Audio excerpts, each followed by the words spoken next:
there is another little trick in this, which is that we have to do our doing, being in the ego mode, and be in our being in the God mode, alternatively.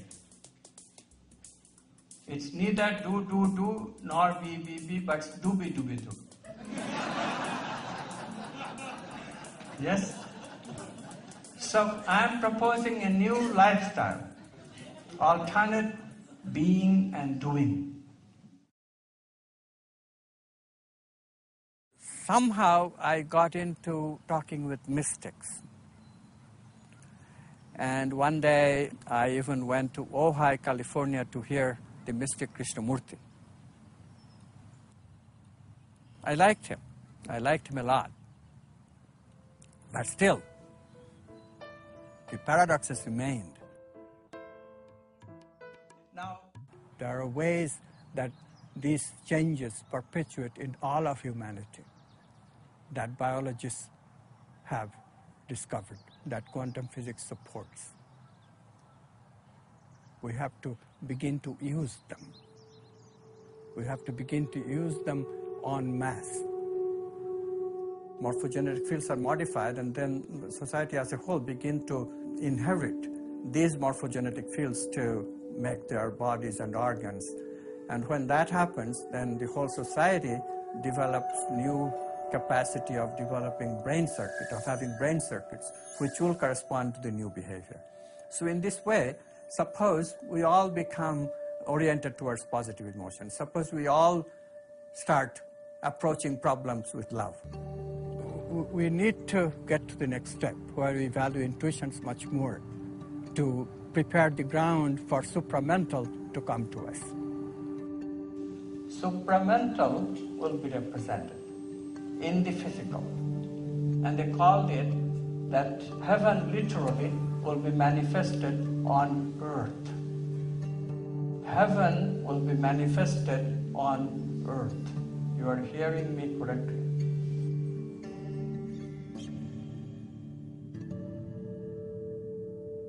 I was talking to a mystic friend, and this mystic friend, whose name is Joel Morwood, he started to ask some serious questions. And I was a little bit high-handed with him, because here I am, the physicist, and this fellow is just he was a filmmaker. And he had a mystical experience, so he called himself a mystic. Layperson, typically. So, you know, we physicists look at lay people, usually, at least I did at that time. Now I have more respect. I was explaining to him the nature of the quantum measurement paradox.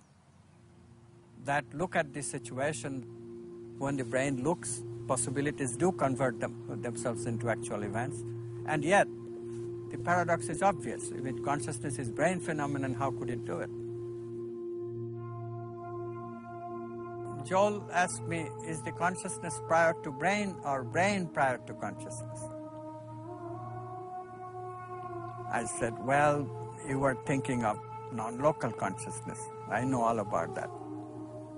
But Joel was not hearing me. He said that you have a scientific blinder, and you were sifting things through that scientific blinder, and you just don't see. Consciousness is prior to everything.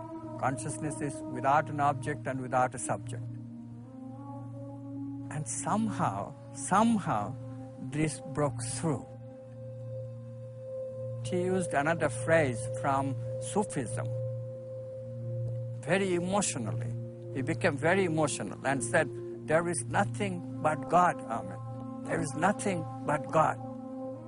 That phrase, there is nothing but God, all of a sudden broke through my dense consciousness, and I recognized that why do we do science on the materialist basis and assume that matter is the ground of all being, which gives rise to this paradox? Why can't consciousness be the ground of all being? That which we call God, which is another name for consciousness, if that is the ground of all being, and if matter is made of consciousness, then consciousness can choose from these possibilities of its own the actual event without ever having any dualism. Question of dualism disappears just like fog in the morning sun. I was so profoundly happy. And later on, when I went outside, everybody was asleep in that house. And I look at the sky. And in the night sky, I could see a little bit of trace of the Milky Way.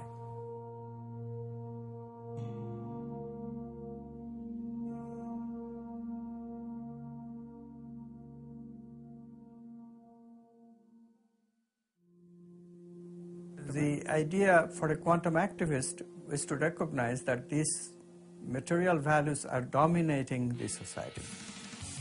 In order to change it, we have to ourselves recognize that we too have hidden materialist tendency in the way that we approach things. We too often cater to negative emotions rather than positive, and therefore we need to change first. We need to be inclined towards positive. If our own heart is open, if we are approaching things with love, other people will pick it up.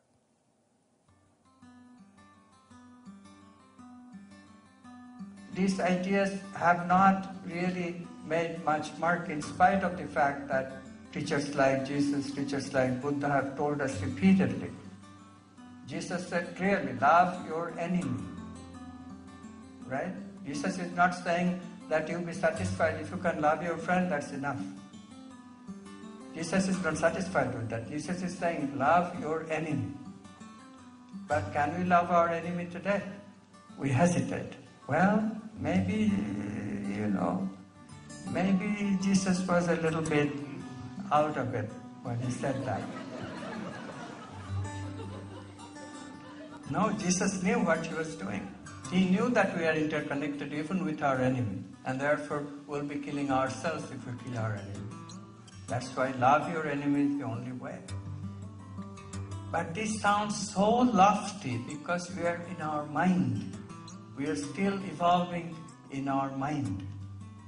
And we are at a stage of mental evolution where we try to solve every problem by our rationality. And this is not enough. This is not enough. We have to change in such a way that the transformative power of quantum physics comes into our life. Non-locality of consciousness and discontinuity in creativity. This is quantum activism.